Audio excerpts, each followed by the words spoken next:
আমার এখানে শুধুমাত্র আমার নেতাকর্মীরা উপস্থিত, তাদেরকে বুঝতে হবে কেন আমরা এই সম্মেলনটাকে চাই, কেন এই সম্মেলনটা অত্যন্ত গুরুত্বপূর্ণ, বর্তমান সময়ের জন্য অত্যন্ত গুরুত্বপূর্ণ কেন।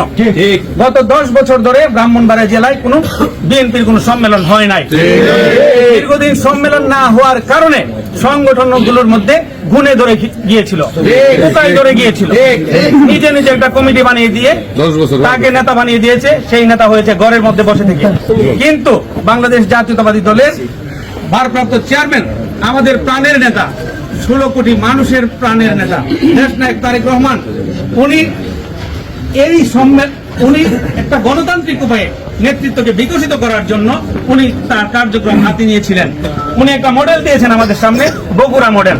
আমরা সেই মডেলকে সামনে রেখে আগামী দিনে ব্রাহ্মণবাড়িয়া জেলাতে আগামী 18ই জানুয়ারি আমরা যেন একটা সফল সম্মেলন করে এবং একটা সফল কাউন্সিলের মাধ্যমে যোগ্য এবং দক্ষ নেতৃত্ব প্রতিষ্ঠা করতে পারি, সেই লক্ষ্যে আমি আপনাদেরকে সাথে নিয়ে কাজ করে যাচ্ছি।